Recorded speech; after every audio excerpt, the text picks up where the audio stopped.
For an update then on the fire that broke out in two houses of parliament, the NCOP and the National Assembly. Let's cross live to our reporter Lulama Matya, who's just standing outside parliament and monitoring what's happening at this time there. Lulama, before we talk about what's currently happening, we hear that the fire hasn't even been completely taken out extinguished at this time. But let's start from the beginning. I mean, some of us woke up to hear that parliament is on fire, checked social media, and saw those visuals that people had been recording. Let's start from the beginning.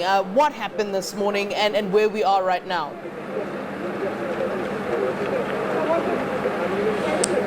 Good afternoon, Flo. Well, authorities are saying that this fire started around 6 o'clock. Earlier on they said 5, but then they changed the statement at the fire services to say it started around 6 o'clock when they received a call that Parliament is on fire. And then what we are told, Flo, is that the fire services responded within 6 seconds. As you heard the President saying that had they not responded that quicker, these buildings could have burned down. So far, they don't know what the cause of the fire is. But indications are that it started in the NCOP building, then went to the old assembly and the National Assembly, which is right behind me. I will ask Arif to zoom out. There's the writing on the top of the door, National Assembly. It's covered in smoke. You see fire engines because the fire has not yet been extinguished. And then also on my right-hand side, outside Parliament, they are on standby, about 3 fire engines on standby because inside the fire has not been completely extinguished. Flo? Yeah, I mean, this is really concerning for some of us as South Africans to think that a parliament building can just go on fire like this. And I mean, I understand that they're saying the fire services did respond relatively quickly, but surely they should have been even quicker, given the fact that one would think that response to a fire in parliament is sorted out almost immediately. Was there nobody on the ground who could have alerted earlier? I mean, how did it get to where it is right now?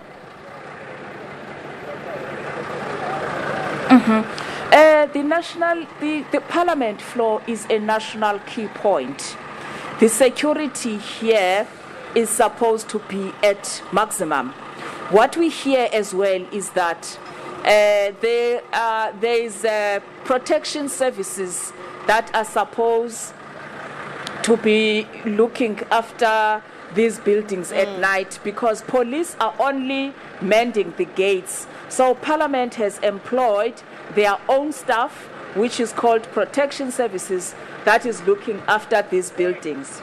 NEHAWU, which is now a union that these protection services are their members, is saying that their members have been told not to work on weekends and on public holidays because there is no money. NEHAWU is actually saying that they are not surprised that this fire broke out like this. It should not have been the case, and because no one was working here in these buildings overnight looking after them. It was only police officers who are mending the gates. So they are saying that heads must roll because there is no maximum security here at Parliament, although it is a national key point. Yeah. Flo? You're talking about protection services and that there weren't enough, there wasn't enough protection there in the building itself and in the precinct.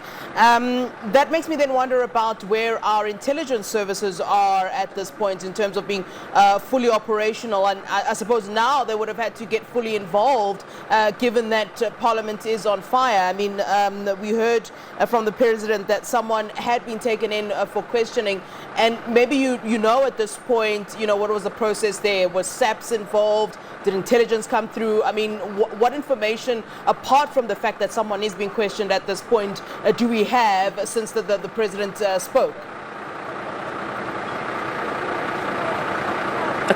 Before the president spoke to us, Flo, we didn't know that there is a person who has been taken in for questioning. But what I can say is that when we got here this morning, Deputy State Security Minister Zizi Kodwa was here. But at the time, he requested not to speak to the media. It was only the Public Works and Infrastructure Minister, Patricia de Lille, who was speaking to the media. Remember, she's looking after, her department is looking after these buildings.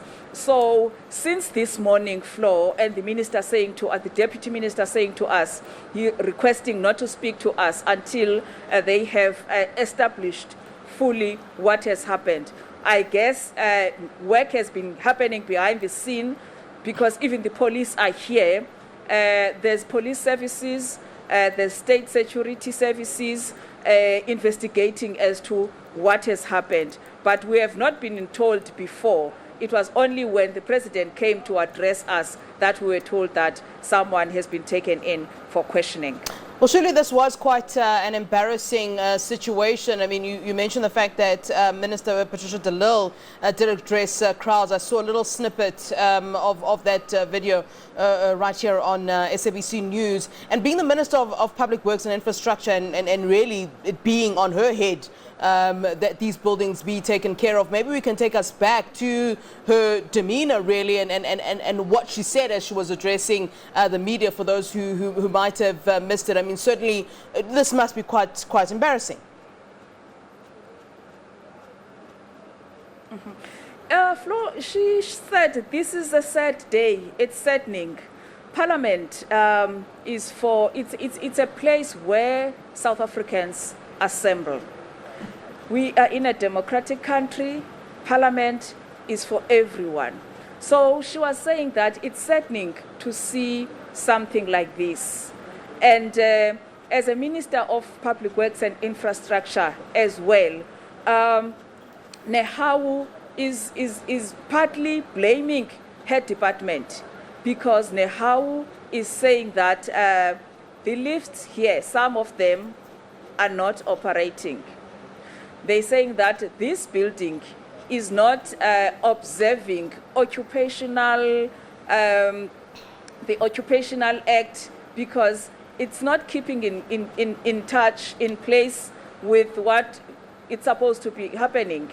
They believe that workers are not actually not only workers, but also other people who are coming here are not safe because these buildings are not adhering to occupational and safety laws that are required by the country. So Public Works Minister Patricia de Lille was indeed saying that this is saddening, and she feels that she feels that Flo that this should not have happened as well because measures are in place to make sure that this should not happen. But at the same time, they say they don't want to speculate on what is happening. We must wait, and they will be briefing us. Her next briefing is scheduled for 5 o'clock. I guess, Flo, that's where as well we were going to hear when and how was this person who has been taken in for questioning found, and where was he or she found, and every other details around him or her. All right, Lulama Matya, thanks very much.